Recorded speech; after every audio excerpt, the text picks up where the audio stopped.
दोस्तों, इजराइल को लेकर अब गोदी मीडिया के भी सुर धीरे धीरे बदलना शुरू हो चुके हैं। जो गोदी मीडिया इजराइल की सेना को लेकर बड़ी बड़ी फेक रही थी कि इजराइल की सेना घर में घुसकर मार रही है, सुरंगों में घुसकर मार रही है, ऐसा कर रही है, वैसा कर रही है, अब वो गोदी मीडिया ये कहने पर मजबूर हो चुकी है कि हमास के लोगों ने इजराइल के बंधकों को न जाने कौन से बिल में छिपा दिया है कि इजरायली सेना के पसीने छूट गए हैं।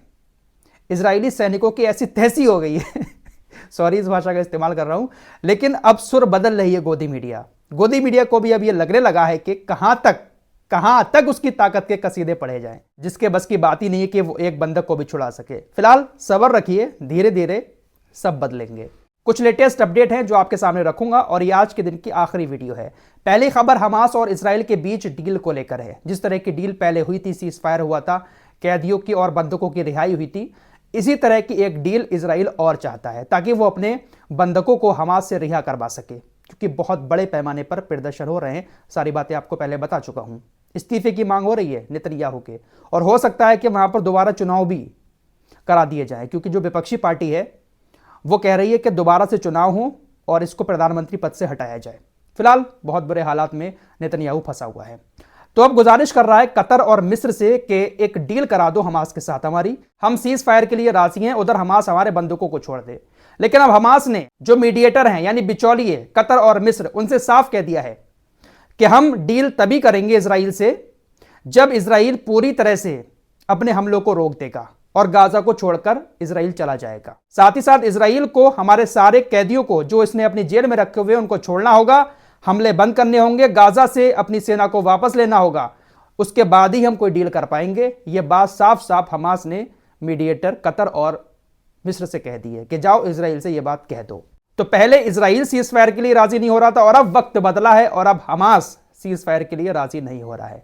अब आप यहां से अंदाजा लगा सकते हैं कि हमास कितना भारी इजराइल के ऊपर पड़ रहा है। वहीं दोस्तों, लगातार मैं आप लोगों को यह खबर बता रहा हूं कि यमन के हुतीस के हमलों को रोकने के लिए अमेरिका एक टास्क फोर्स बना रहा है। इसका नाम रखा है नौसेना टास्क फोर्स 153। 153 का मतलब है कि इस टास्क फोर्स में 153 देश शामिल होंगे। 153 देश अपने अपने एक आध अधिकारी को, एक एक जवान को, या हो सकता है युद्धपोत को समुद्र में उतारें। इन 153 देशों के नाम भी सामने आ चुके हैं, लेकिन सबके नाम नहीं बताऊंगा, जो मेन नाम है वो आपको बताऊंगा। अमेरिका, मिस्र, सऊदी अरब, संयुक्त अरब अमीरात, Israel, France, Italy, Germany, United Kingdom, Turkey, Jordan, Bahrain, Oman, Qatar. इन सारे देशों का ब्रेन वॉश करके अमेरिका बहकाने में लगा हुआ है कि आप लोग राजी हो जाएं और एक टास्क फोर्स हम समुद्र में उतार देते हैं। दोस्तों, जिन 4 शिपिंग कंपनी ने अपने जहाजों को बंद किया है, ये चारों शिपिंग कंपनी पूरी दुनिया में 53% अपने जहाजों से माल भेजती थी। दुनिया भर में जो सामान जाता है वो 53% इन्हीं 4 कंपनियों का थे। इससे काफी ज्यादा बड़ा नुकसान पूरी दुनिया के देशों पर पड़ने वाला है। वहीं दोस्तों, एक और शर्मनाक खबर आपको दिखाना चाहता हूं। इजराइल लगातार अरब देशों के मुंह पर चप्पल मार रहा है, ऐसा कह सकते हैं। चप्पल मारने के बजाय शुशु कर रहा है, ऐसा भी कह सकते हैं। अब इजराइल ने अपने कुत्ते का नाम रखा है आयशा। इनके पास जो कुत्ते हैं, लड़ाकू कुत्ते, उन कुत्तों का नाम आयशा रखा है। तमाम अरब बर्ड को ललकार रहा है, चिढ़ा रहा है, और बाकायदा इसकी पुष्टि जो चैनल 12 है इजराइल का, N12, उसने ट्वीट करके दी है। कुत्ते का फोटो दिया है, हिब्रू भाषा में टाइटल लिखा हुआ है, और कुत्ते ने जो कपड़े पहने हुए हैं उस कपड़े पर आयशा लिखा है। आयशा किसका नाम है आप सब लोग अच्छे से जानते हैं, तो उसी नाम को टारगेट इस इजराइल ने किया है।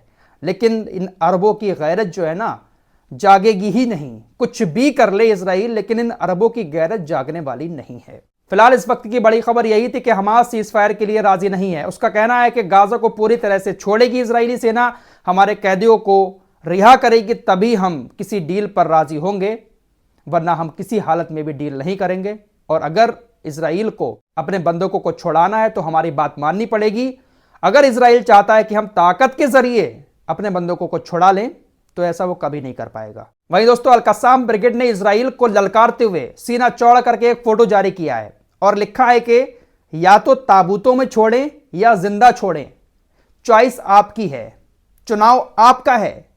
आप गाजा के अंदर आ रहे हो तो आपको ताबूतों में छोड़ें या जिंदा छोड़ें। आप हमसे लड़ाई करके ताबूतों में जाना चाहते हो या लड़ाई बंद करके गाजा को छोड़कर जिंदा लौटना चाहते हो। अल-कस्साम ब्रिगेड इजराइल को ललकार रही है।